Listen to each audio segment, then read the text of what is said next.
আসসালামু আলাইকুম প্রিয় দর্শক, আমি বর্তমানে যে স্থানটিতে দাঁড়িয়ে রয়েছি এই স্থানটির নাম হচ্ছে সাইনবোর্ড, যার অবস্থান বাগেরহাট জেলায়। বাগেরহাট জেলার মোড়লগঞ্জে যাওয়ার উদ্দেশ্যে আমি এই স্থানে নেমেছি। আমার যাত্রা শুরু হয়েছিল যশোর থেকে সরাসরি মোড়লগঞ্জে যাওয়ার জন্য আপনাকে প্রথমে সাইনবোর্ডে আসতে হবে। আমি সাইনবোর্ডে যাওয়ার পথেই যে ব্রিজটি অতিক্রম করছি বাগেরহাট জেলার প্রবেশ মুখে, সেই ব্রিজটির নাম হচ্ছে দহটানা ব্রিজ এবং এই দহটানা নদীর উপরেই দহটানা ব্রিজটি নির্মিত হয়েছে। আমরা যারা যশোরে বসবাস করি তারা সবাই দহটানা ব্রিজ বলতে জানি ভৈরব নদের উপর স্থাপিত যে ব্রিজটি রয়েছে আমাদের শহরে, সেটিকে আসলে দহটানা ব্রিজের নামকরণ হয়েছে এই নদীর নাম অনুসারেই।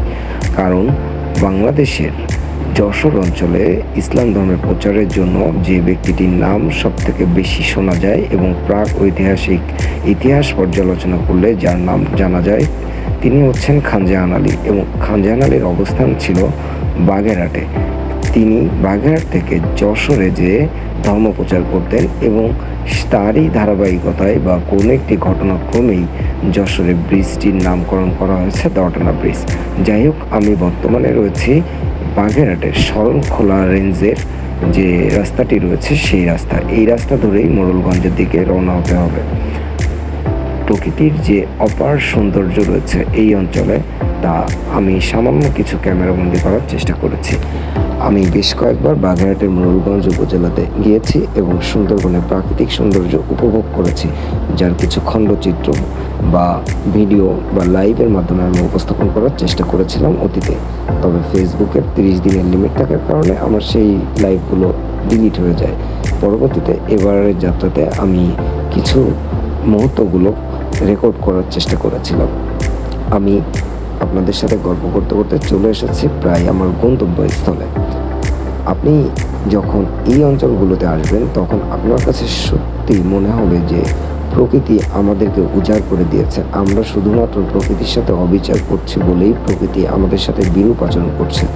যারা উপকূলীয় অঞ্চলে বসবাস করেন তারাই জানেন এই প্রকৃতিকে রক্ষা করা কতটা গুরুত্বপূর্ণ, কারণ এই প্রকৃতি তাদেরকে ঝড় বৃষ্টি জলোচ্ছ্বাস থেকে রক্ষা করে।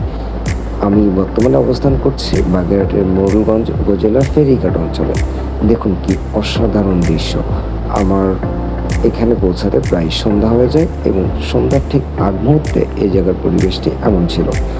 আমরা জানি যে ম্যানগ্রোভ হচ্ছে পৃথিবীর সবথেকে প্রাকৃতিক সৌন্দর্যের একটি বড় অংশ, আর পৃথিবীর সবথেকে বড় ম্যানগ্রোভের অবস্থান আমাদের বাংলাদেশের এই বাগেরহাট অঞ্চলে।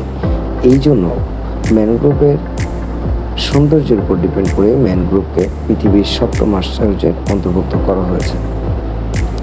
যাই হোক, আমি বর্তমানে অবস্থান করছি বাগেরহাটের মোড়লগঞ্জ উপজেলার ফেরিঘাট অঞ্চলে।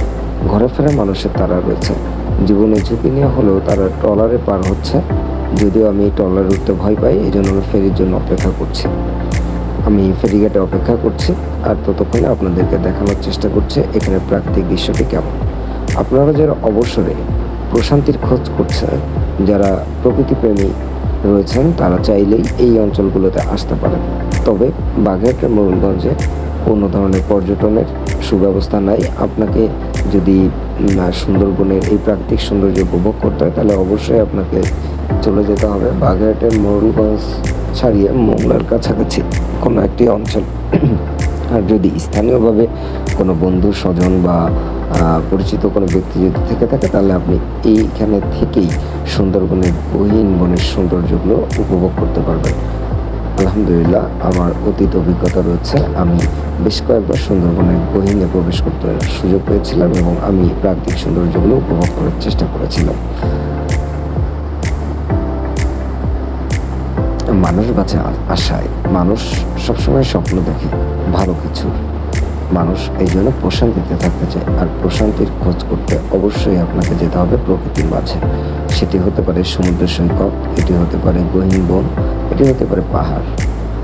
তবে সবসময় সুযোগ হয়ে ওঠে না, তাই সুযোগ যখনই থাকবে তখনই ঘুরে আসবেন প্রকৃতির কাছে। প্রকৃতি আপনাকে হতাশ করবে না আশা করি।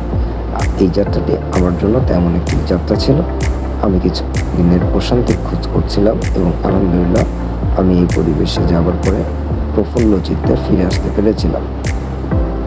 দেখুন কি সুন্দর চাঁদ, চাঁদের সাথে মানে নদীর স্রোত, নৌকা, নদীর কলতান, কি অসাধারণ একটা ফিলিংস। কল্পনা করুন এই দৃশ্য, এই মুহূর্তগুলো আপনার জীবনকে শুধুমাত্র উপভোগ করতেই শেখাবে, জীবনে নতুন মানে খুঁজতে শেখাবে। আপনি আমি কেউই হয়তো বা পৃথিবীতে একদিন থাকবো না, হয়তো বা নয়, আমরা কেউই থাকবো না, কিন্তু থেকে যাবে আমাদের এই স্মৃতিগুলো, আমাদের কাটানোর সময়গুলো।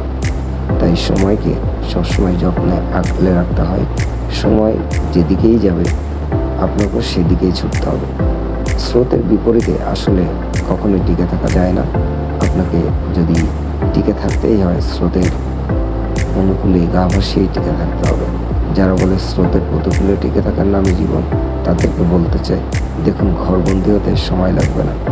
আমার ইচ্ছা ছিল আজকের দিনটি সুন্দরবনের গহীন জঙ্গলে ঘুরে বেড়ানোর, তবে প্রকৃতি আমাকে আটকে দেয়। আমি এখানে আসার পরে ওয়েদার অনেক খারাপ হয়ে যায় এবং আমার হাতে সময় না থাকার কারণে আমার পুরো দিনটি ঘরবন্দি থাকতে হয় এবং পরবর্তীতে আমাকে ফিরে আসতে হয় যশোরে। এই জন্যই বলছি, সময় যখনই যেভাবে আসবে সেইভাবে উপভোগ করার চেষ্টা করবে, আর যে সিচুয়েশানে আসুক না কেন সেটিকে এনজয় করার চেষ্টা করবে। বাগেরহাটের মরুলগঞ্জের সৌন্দর্যের কথা বলছিলাম এই কারণেই যে দেখুন আমি একটি বাজার এলাকাতে রয়েছে এবং আমি আগেও বলেছি যে এটি গহীন জঙ্গলের একটি অংশ। এখানের রাস্তাঘাট বা প্রকৃতি বা মানুষের জীবনযাপনের সাথে একদম প্রকৃতির যে মেলবন্ধন সেটি দেখানোর চেষ্টা করছে। পথের ধারে কি সুন্দর অপরূপ দৃশ্য। সত্যি কথা বলতে যে আমি এই প্রাকৃতিক সৌন্দর্যগুলো দেখে আসার পরে আমাদের যশোরে যে লেক বা প্রাকৃতিক পরিবেশ রয়েছে এগুলো দেখলে না আমার কাছে আর্টিফিশিয়াল মনে হয়। কারণ আমাদের এই অঞ্চলগুলো একটা সময় হয়তো বা এরকম সৌন্দর্যমণ্ডিত ছিল, প্রাকৃতিক পরিবেশ ছিল, কিন্তু সেগুলোকে আমরা নষ্ট করে ফেলেছি শহরের মানে কী বলে যে শহরায়ন করার জন্য, নগরায়ন ঘটানোর জন্য, যার কারণে ফেরত আমার এখানে এক ছোট ভাই যাকে আমি খুব মিস করি। দেখা হবে ইনশাল্লাহ, যশোর গেলে দেখা হবে।